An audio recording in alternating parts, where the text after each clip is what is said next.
আমাদের দেশের রাজনৈতিক অবস্থাও সেরকম।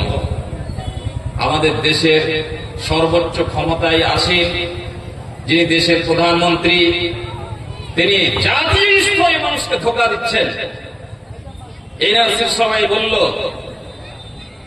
যে আমরা পশ্চিম বাংলাতে এনআরসির কোন প্রক্রিয়া হতে দেব না, আর হয়েই চলে যাচ্ছে।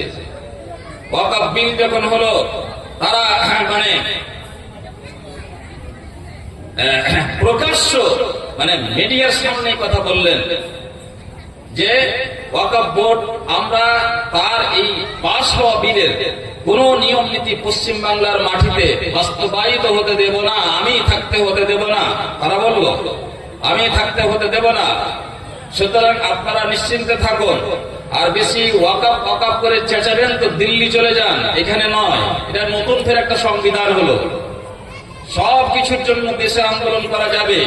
আর ওয়াকফ বোর্ড মুসলমানদের কাছ থেকে ওয়াকফের সম্পত্তি কেড়ে নেওয়া হচ্ছে, সেটার জন্য আওয়াজ উঠাতে গেলে, সেটার জন্য প্রতিবাদ করতে গেলে বাংলার মাটিতে আর জায়েজ নয়, যেটা হবে দিল্লি। আমাদের দেশের সর্বোচ্চ ক্ষমতায় আসীন নেতা এবং আমাদের ভোটের নেতা, এই নির্লজ্জ মুসলমানদের ভোটের নেতা, তারা আগামীতেও সেই কামনা করছে, সে আশা করছে, এক অপরকে কনভেন্স করছে। নির্লজ্জ জাতি, তোমাকে মরে যাওয়া উচিত। তুমি কাউকে চিনো না, যে তোমার গলায় ছুরি ধরে আছে, তুমি তাকেও চিনো না। একটু চেপে চেপে বললে মলি সাহেবের মাথা খারাপ হয়েছে, কোন পার্টি করছে নাকি, ওইদিক করছে নাকি, ওইদিক করছে নাকি। আমি একটা কোন দলের নেতা হতে গেলে, আমি কোন একটা পার্টির সাথে জড়িয়ে থাকতে গেলে, যে কোনো জিনিস মানুষকে ধ্বংস করে দিবে, আমাকে ধ্বংস করে দিবে, আমার জাতিকে ধ্বংস করে দিবে, করুক, কিন্তু আমাকে নেতা হয়ে থাকতে হবে।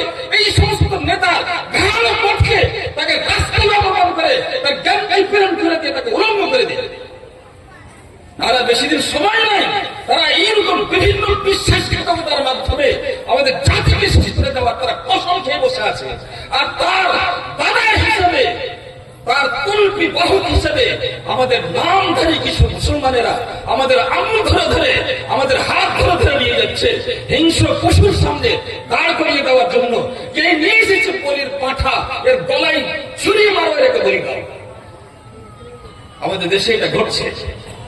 আশ্চর্য বিষয়, সব কথাটা বলতে গেলে, সত্যি কথাটা বলতে গেলে, অন্য তো দূরের কথা, আমাদের রক্ত মাংসের সম্পর্কের মানুষেরা, আমাদের দ্বীন এবং ঈমানের সম্পর্কের মানুষেরা আমাদের সমালোচনা করে, মানুষের সমালোচনা করে, অন্যায়ভাবে সমালোচনা করে। রাজনীতির রওয়া বুঝে না হারামজাদা, আর রাজনীতি নিয়ে বড় বড় কথা বলে, আমাদের বড় প্রবাদ লাগায় এরা যে কিছুই বুঝে না রাজনীতি। ঠিক, আমরা কিছু বুঝি না, কিন্তু তুমি তো তাও বুঝো না, তুমি তো তাও বুঝো না। আজকে আমাদের পার্শ্ববর্তী রাজ্য বিহারে এসআইআর এর প্রক্রিয়া চালু হলো। এসআইআর এ হাস্যকর ব্যাপার, ইন্টারন্যাশনাল লেভেলে যদি নির্লজ্জ কোন জাতিকে খোঁজা যায়, নির্লজ্জ কোন সাংবিধানিক দপ্তরকে খুঁজে যায়, তো ভারতবর্ষ ছাড়া আর কোথাও পাওয়া যাবে না। নির্বাচন কমিশন হচ্ছে একটা নিরপেক্ষ এবং স্বতন্ত্র কেন্দ্রীয় সরকারের একটা বড় গুরুত্বপূর্ণ ডিপার্টমেন্ট, যেখানে কোন রাজনৈতিক দল, কোন বিশেষ চিন্তাধারার মানুষকে কোনোভাবে ইন্টারফেয়ার করতে দেওয়া যাবে না। সারা দেশের মান মর্যাদা এবং ভোটাধিকার রক্ষা করার মানবটা তার হাতে রয়েছে।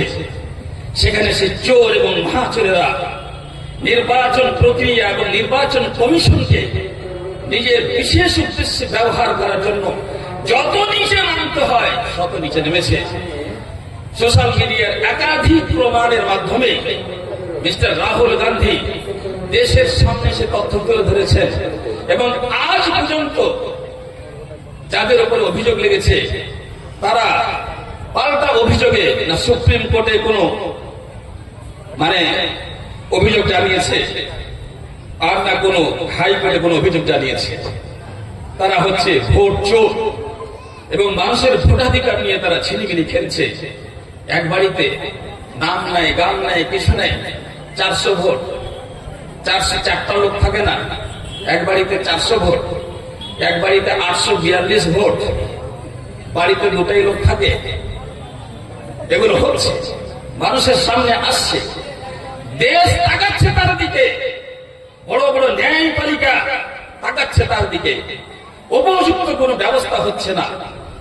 তারপরও সুপ্রিম কোর্টের অর্ডার হলো এই প্রক্রিয়া পরিষ্কার পরিচ্ছন্ন না হওয়া পর্যন্ত ভোট ঘোষণা করা যাবে না। সুপ্রিম কোর্টকে বুড়া আঙ্গুল দেখিয়ে মানে নির্বাচনের সময় ঘোষণা করে দেওয়া হয়েছে বিহারে। এদিকে আমাদের হিতাকাঙ্ক্ষী অভিভাবিকা তিনি বললেন ওসব এসআইয়ের ফেসাইয়ের আমাদের পশ্চিমবাংলায় হতে দেওয়া হবে না। আমরা কি জানি পশ্চিমবাংলায় এসআইয়ের শুরু হয়ে গেছে এবং আগামীকাল থেকে দ্বিতীয় পর্ব চালু হবে? আমরা জানি না। বলছে জাতির সামনে এই নিয়ে আপনারা চিন্তা করবেন না, এটা আমি পশ্চিমবাংলায় হতে দেব না। আর নির্দ্বিধায় সাধারণ ভাবে সেই কাজটা হয়ে যাচ্ছে। তবু আমরা চিনতে পারছি না, তবু আমরা বুঝতে পারছি না আমরা কোন দিকে যাব। তুমি যখন তোমার উদ্দেশ্যের জায়গা থেকে সরে যাবে, তোমার সৃষ্টিকর্তা মহান আল্লাহ রাব্বুল আলামিনের আদেশ তার নিষেধকে মানার অভ্যাস ছেড়ে দেবে, যার তার কথার দিকে যখন তুমি চলতে লাগবে, তোমার দশাই এটাই হবে। তোমাকে কে না মারে আর কে না তোমাকে পছলায় তুমি চিন্তাও করতে পারেনি, কল্পনাও করতে পারোনি।